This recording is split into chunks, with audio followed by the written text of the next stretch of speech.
ഇങ്ങനെ വീണ്ടും ഒരു ശനിയാഴ്ച വന്നിരിക്കുകയാണ് നിങ്ങളുടെ യൂട്യൂബ് ഫീഡിൽ കിച്ചനും. ഇന്ന് കിച്ചൻ ഒറ്റയ്ക്കല്ല, കിച്ചൻ്റെ കൂടെ കല്ലുമുണ്ട്. സോ ഞാൻ Kichan, this is my life. Welcome to our YouTube channel life of Kichan. അപ്പോൾ ലൈഫ് ഓഫ് കിച്ചൻ്റെ ജേണി നിങ്ങൾ കഴിഞ്ഞ വീഡിയോയിൽ കണ്ടതാണ്. കാണാത്തവർക്ക് വേണ്ടി ലിങ്ക് ഞാൻ മുകളിൽ കൊടുത്തേക്കാം. തീർച്ചയായിട്ടും കയറി കാണണം, നമ്മളെ സപ്പോർട്ട് ചെയ്യണം. സോ ഇന്നത്തെ വീഡിയോയിൽ നമ്മൾ പറയാൻ പോകുന്നത് കിച്ചൻ്റെയും കല്ലുവിൻ്റെയും സ്റ്റോറിയാണ്. അപ്പം കല്ലുവിൻ്റെയും കിച്ചൻ്റെയും സ്റ്റോറി എന്ന് പറയുമ്പോൾ ഒരുപാട് വലിയ സ്റ്റോറിയല്ല, കഴിഞ്ഞ ഒരു 5 വർഷത്തെ അല്ലെങ്കിൽ ഒരു 6 വർഷത്തെ സ്റ്റോറിയാണ് നമ്മൾ പറയാൻ പോകുന്നത്. അപ്പോൾ 2020 എന്ന് പറയുന്നത് എല്ലാവരുടെയും ലൈഫിൽ മറക്കാൻ പറ്റാത്ത ഒരു വർഷമായിരിക്കും. കാരണം കോവിഡ് വരികയും ലോക്ക്ഡൗൺ ആയി എല്ലാവരും വീട്ടിലിരിക്കുകയും ചെയ്തൊരു വർഷമാണത്. അപ്പോൾ ആ ഒരു ടൈമിലായിരുന്നു ഞങ്ങൾ രണ്ടുപേരും 2020 ബാച്ചിലാണ് ഞങ്ങൾ രണ്ടുപേരും പാസ് ഔട്ട് ആവുന്നത് ബിടെക്. സോ രണ്ടുപേരും സിവിൽ എഞ്ചിനീയറിംഗ് പാസ് ഔട്ടായി ഇറങ്ങുന്നു. അതിനുശേഷം എന്ത് ചെയ്യണം എന്നുള്ളതിനുള്ള ഒരു ഉത്തരവായിട്ട് നമ്മളെടുത്തൊരു ഡിസിഷനായിരുന്നു. നമ്മളെന്ന് പറഞ്ഞാൽ അന്ന് നമ്മൾ ഒരുമിച്ചല്ല, സെപ്പറേറ്റ് ആയിട്ട് എടുത്ത ഡിസിഷൻ ആയിരുന്നു. അതെ, ഗേറ്റ് കോച്ചിങ്. കാരണം എനിക്ക് ഓൾറെഡി ഒരു പ്ലാൻ ഉണ്ടായിരുന്നു, ഏതെങ്കിലും ടോപ്പ് IITs തന്നെ മാസ്റ്റേഴ്സ് ചെയ്യണമെന്നുള്ളത്. എനിക്ക് പിന്നെ വേറെ ഓപ്ഷൻ ഒന്നും ഇല്ലാത്തതുകൊണ്ട് ഞാൻ പിന്നെ ഗേറ്റ് കോച്ചിങ്ങിന് പോകാമെന്ന് വിചാരിച്ചു. ഓക്കെ, അങ്ങനെ കോഴിക്കോടുള്ള ARC എന്ന് പറഞ്ഞിട്ടൊരു ഇൻസ്റ്റിറ്റ്യൂട്ടിൽ നമ്മൾ ഓൺലൈനായിട്ട്, കാരണം കോവിഡിൻ്റെ റെസ്ട്രിക്ഷൻ ഉള്ളത് കൊണ്ട് ഓൺലൈനായിട്ട് തന്നെ ജോയിൻ ചെയ്യുന്നു. അങ്ങനെ നമ്മൾ ഗേറ്റ് കോച്ചിങ് കണ്ടിന്യൂ ചെയ്യുന്നതിനിടയ്ക്ക് ഓൺലൈൻ ക്ലാസ് വെച്ച് ഇൻ്റർനെറ്റിൻ്റെ സഹായത്തോടു കൂടി കണ്ടെത്തിയതാണ് ഞാൻ ഈ കല്ലുവിനെ. അങ്ങനെ 2021 ഗേറ്റ് എക്സാം കഴിയുന്നു. വിചാരിച്ച ഒരു റിസൾട്ട് 2 പേർക്ക് ഉണ്ടാക്കാൻ പറ്റുന്നില്ല. അപ്പോൾ എനിക്ക് ഏതെങ്കിലും NITs മാത്രമേ ആ ടൈമിൽ അഡ്മിഷൻ കിട്ടുള്ളായിരുന്നു. അപ്പോൾ NITs കുറവാണെന്നോ അല്ലെങ്കിൽ മോശമാണെന്നോ അല്ല ഞാൻ പറയുന്നത്. പക്ഷേ ഞാൻ പറഞ്ഞല്ലോ, എൻ്റെ ഒരു ആഗ്രഹം എന്ന് പറയുന്നത് ഏതെങ്കിലും ടോപ്പ് IITയിൽ നിന്ന് തന്നെ മാസ്റ്റേഴ്സ് ചെയ്യണം എന്നുള്ളതായിരുന്നു. അപ്പോൾ എൻ്റെ ആഗ്രഹങ്ങളെ നേടിയെടുക്കുക എന്നുള്ളതാണ് എൻ്റെ ഒരു രീതി എന്ന് പറയുന്നത്. ഈ ഇരിക്കുന്ന ആളാണെങ്കിലും ഞാൻ ആഗ്രഹിച്ച് നേടിയെടുത്ത ഒരു കാര്യം തന്നെയാണ്. അപ്പം ആ വർഷത്തെ റിസൾട്ട് അത്ര സാറ്റിസ്ഫൈഡ് ആയിരുന്നില്ല. NITs മാത്രമേ എനിക്ക് നോക്കാൻ പറ്റുള്ളായിരുന്നു. അപ്പോൾ ഞാൻ വീട്ടിൽ സംസാരിച്ചു, ഡിസൈഡ് ചെയ്യാണ് 1 വർഷം കൂടെ റിപ്പീറ്റ് ചെയ്യാം. കാരണം എനിക്ക് ഏതെങ്കിലും IIT തന്നെ കയറണം. എൻ്റെ കാര്യം പറയുകയാണെങ്കിൽ ഗേറ്റ് കഴിഞ്ഞപ്പോൾ എൻ്റെ മുന്നിൽ ഉണ്ടായിരുന്ന 2 ഓപ്ഷൻസ് എന്ന് പറഞ്ഞു കഴിഞ്ഞാൽ, എൻ്റെ ചേച്ചി പറഞ്ഞ 2 ഓപ്ഷൻസ് ആണ്. നീ MTech എടുക്കണ്ട, ഒന്നുകിൽ എഞ്ചിനീയറിംഗ് സർവീസ് എഴുതിയെടുക്കുക, അല്ലെങ്കിൽ IELTS എഴുതി പുറത്തു പോവുക. അപ്പോൾ എഞ്ചിനീയറിംഗ് സർവീസ് എന്നെ കൊണ്ട് കൂടില്ല എന്ന് എനിക്ക് നന്നായിട്ട് അറിയാം. അതുകൊണ്ട് ഞാൻ IELTS ചൂസ് ചെയ്തു, IELTS ക്രാക്ക് ചെയ്തു. അത് കഴിഞ്ഞിട്ട് ന്യൂസിലൻഡിൽ എത്തി. അപ്പം ന്യൂസിലൻഡിലേക്ക് എത്തിയ ഒരു ജേർണി ഇതിൽ പറഞ്ഞു കഴിഞ്ഞാൽ ഒരുപാടുണ്ടാവും. സോ അത് ഞാനിപ്പോൾ ഇവിടെ പറയുന്നില്ല. ഇപ്പോൾ കല്ലുവിൻ്റെ സ്റ്റോറി എന്ന് പറയുന്നത് കാണുന്നവർക്ക്, പ്രത്യേകിച്ച് പുറത്തോട്ട് പോകാൻ പ്ലാൻ ഇടുന്നവർക്ക്, അതായത് പഠിക്കാനായിട്ടോ അല്ലെങ്കിൽ ജോലിയൊക്കെ ആയിട്ട് പുറത്തോട്ട് പോകാൻ പ്ലാൻ ഇടുന്നവർക്ക് കുറച്ചുകൂടെ യൂസ്ഫുൾ ആയിരിക്കും. കാരണം ഒരു ഇൻ്റർനാഷണൽ സ്റ്റുഡൻ്റായിട്ട് 2023 ഇവിടെ വന്ന കല്ലു 3 വർഷങ്ങൾക്ക് ഇപ്പം ന്യൂസിലൻഡ് റെസിഡൻ്റായിട്ടാണ് ഇവിടെ നിൽക്കുന്നത്. പക്ഷേ ആൾക്കാർ പുറമേ നോക്കുമ്പോൾ പഠിക്കാൻ സ്റ്റുഡൻ്റായിട്ട് വരുന്നു, ജോലിക്ക് കയറുന്നു, അത് കഴിഞ്ഞിപ്പോൾ ന്യൂസിലൻഡ് റെസിഡൻ്റ് ആകുന്നു.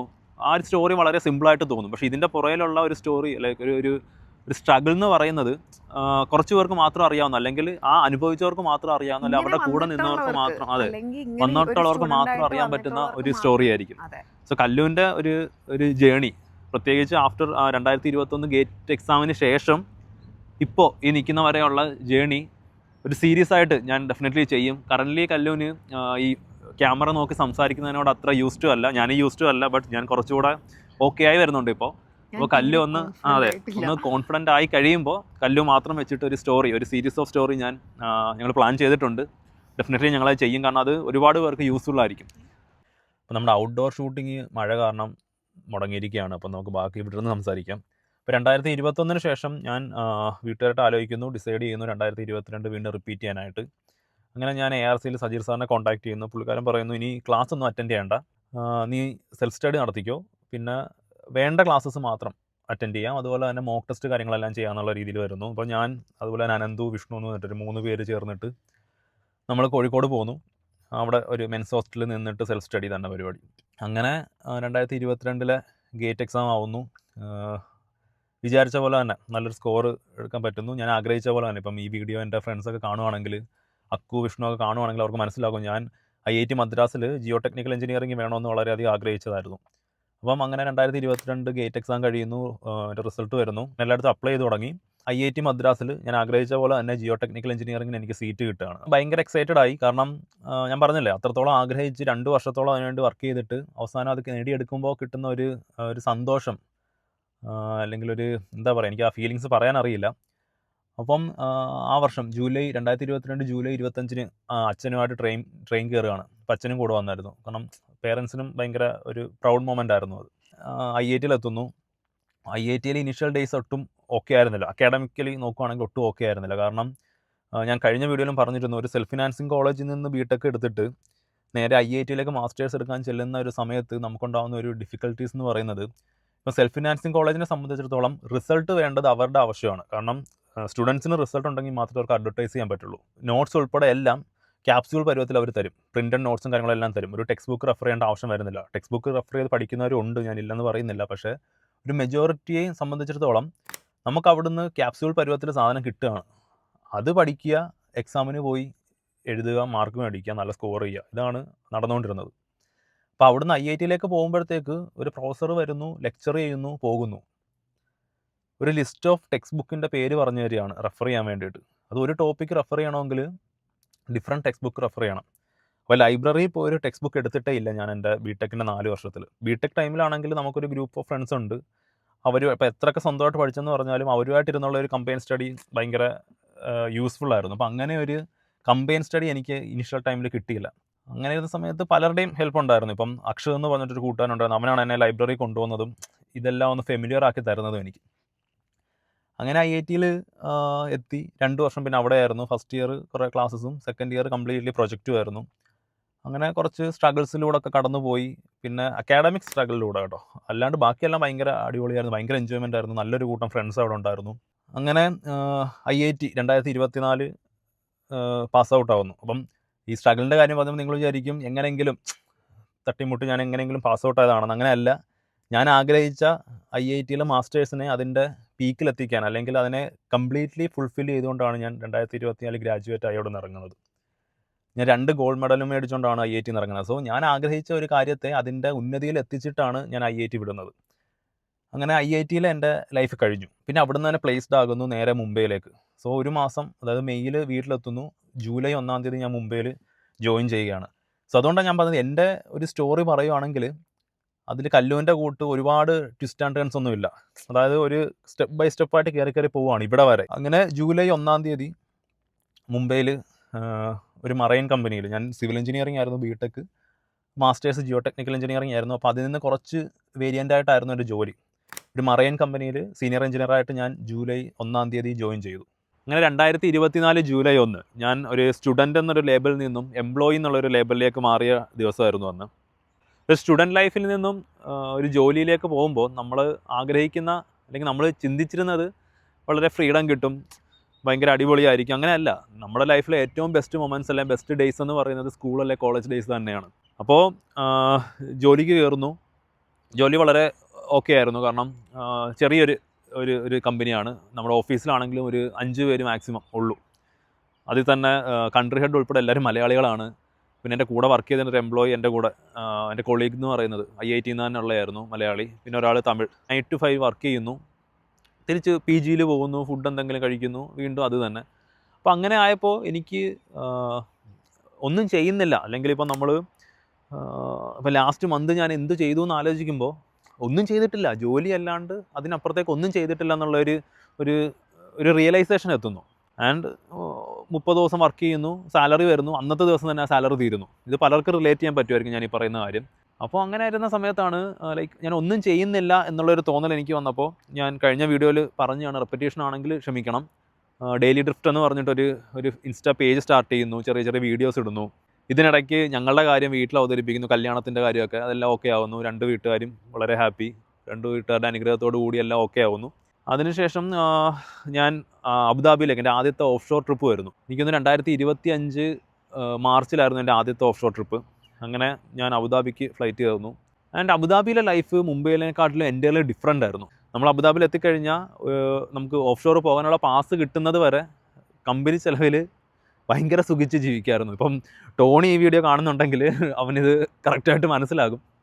കാരണം കമ്പനി ചിലവിൽ IBIS ഹോട്ടലിൽ നിൽക്കുന്നു, അല്ലെങ്കിൽ ഏതെങ്കിലും നല്ല പ്രീമിയം ഹോട്ടൽസിൽ സ്റ്റേ ചെയ്യുന്നു, നമുക്ക് ഇഷ്ടപ്പെട്ട ഫുഡ് മേടിച്ച് കഴിക്കുന്നു. ആ രീതിയിൽ ഒരു മിഡിൽ ക്ലാസ് ഫാമിലിയിൽ നിന്ന് വന്നൊരു പയ്യൻ സ്വപ്നം കണ്ടിരുന്ന ഒരു ലൈഫായിരുന്നു അബുദാബിയിൽ ഞങ്ങൾ എക്സ്പീരിയൻസ് ചെയ്തത്. പിന്നെ പാസ് കിട്ടി ഓഫ് ഷോർ കയറി കഴിഞ്ഞാൽ പിന്നെ അറിയായിരിക്കും, കൺഫൈൻഡ് ആയിട്ടുള്ള ഒരു അറ്റ്മോസ്ഫിയർ, അതായത് ഷിപ്പിനകത്ത് കൺഫൈൻഡ് ആയിട്ടുള്ള ഒരു അറ്റ്മോസ്ഫിയറിൽ ഒരു 90 days അല്ലെങ്കിൽ 80 days നമ്മൾ നിൽക്കണം. അത് ചില സമയത്ത് മടുപ്പായിട്ട് തോന്നും.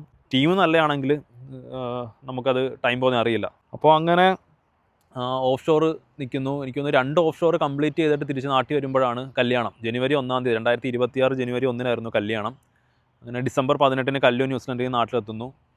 പിന്നെ ഒരു തിരക്കാണ്, ഓട്ടമാണ്. തിരക്ക് നല്ലതൊരു ഓട്ടമായിരുന്നു. കാരണം പിന്നീട് ജനുവരി 24 കല്ലു തിരിച്ച് ന്യൂസിലൻഡിലേക്ക് വരുന്ന ആ ഒരു 1 മന്ത് കംപ്ലീറ്റ്ലി പാക്ഡ് ആയിരുന്നു.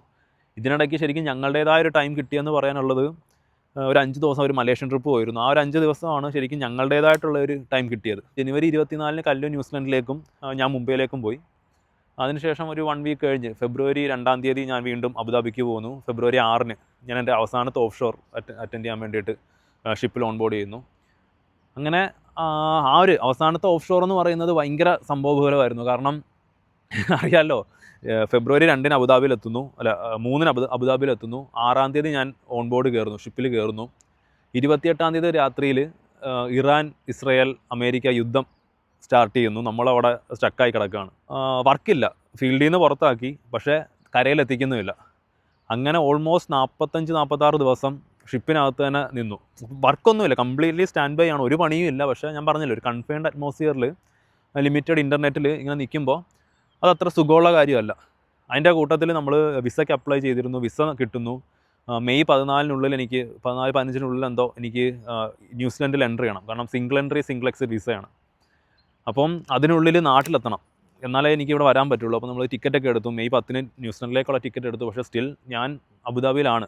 കാരണം കടലിൽ നിന്ന് കരയിലെത്തിയാലേ അറ്റ്ലീസ്റ്റ് നമുക്ക് നമ്മുടെ രീതിയിലെങ്കിലും ടിക്കറ്റ് എടുത്ത് നാട്ടിൽ വരാൻ പറ്റും. പക്ഷേ കരയിലെത്തിക്കുന്നില്ല. ഏപ്രിൽ 24-ന് ഞാൻ ആ കമ്പനിയിൽ നിന്ന് റിസൈൻ ചെയ്യുന്നു. പിന്നെ ഒരു 2 ആഴ്ച വീട്ടുകാരുടെ കൂടെ സ്വസ്ഥം സമാധാനം. അതിനുശേഷം മെയ് 10-ാം തീയതി മിഡ് നൈറ്റ് ഉള്ള ഫ്ലൈറ്റിൽ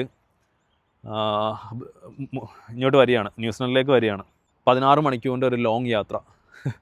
ഇവിടുന്ന് മലേഷ്യയിലെത്തുന്നു. അത് ഓക്കെ ആയിരുന്നു, കാരണം ഒരു 3.5-4 മണിക്കൂർ എന്തേ എടുത്തുള്ളൂ തിരുവനന്തപുരത്ത് നിന്ന് മലേഷ്യയിലെത്താം. പക്ഷേ അവിടുന്ന് ഇങ്ങോട്ട് വന്ന ഫ്ലൈറ്റ് എന്ന് വെച്ചാൽ കയറി ഒന്ന് സെറ്റിലാവുന്നു. അതിനുശേഷം DSE കണ്ടു തീർത്തു, ഫുള്ള് കണ്ടു തീർത്തു. ഫുഡ് കഴിച്ചു, കിടന്നുറങ്ങി, ഒന്ന് എണ്ണീറ്റ് ഫ്രഷൊക്കെ ആയി. അതുവഴിയൊക്കെ ചുമ്മാ ഇങ്ങനെ നടന്നു, കാരണം ഇരുന്ന് മൂഡ് തഴമ്പിച്ച് ആ രീതിയിലിരുന്ന്. അതിനുശേഷം 2 BHK എന്ന് പറഞ്ഞിട്ട് ഒരു തമിഴ് മൂവി ഫുള്ള് കണ്ടു തീർക്കുന്നു. അടുത്ത സെറ്റ് ഫുഡ് വരുന്നു, ഫുഡ് കഴിക്കുന്നു. എന്നിട്ടും മലേഷ്യയിൽ നിന്ന് ന്യൂസിലൻഡിലെത്തിയില്ല. അങ്ങനെ അവസാനം 16 മണിക്കൂറിന് ശേഷം ന്യൂസിലൻഡിൽ ലാൻഡ് ചെയ്യുന്നു, ഓക്ലൻഡിൽ ലാൻഡ് ചെയ്യുന്നു. കല്ലു പൂവൊക്കെ ആയിട്ട് വരുന്നു. വീണ്ടും ഒരു 3 മാസത്തിന് ശേഷം ഞങ്ങൾ വീണ്ടും കാണുന്നു. 3 വർഷത്തെ ലോങ് ഡിസ്റ്റൻസ് നിന്നവർക്ക് 3 മാസത്തെ ലോങ് ഡിസ്റ്റൻസ് അത്ര കാര്യമായിട്ട് തോന്നേണ്ടതല്ല. പക്ഷേ കല്യാണം കഴിഞ്ഞിട്ടുള്ള 3 മാസം ആ 3 വർഷത്തെക്കാട്ടിലും ഭയങ്കര ടഫായിരുന്നു ഞങ്ങൾക്ക്. അങ്ങനെ ഓക്ലൻഡിൽ കല്ലു പിക്ക് ചെയ്യാൻ വരുന്നു.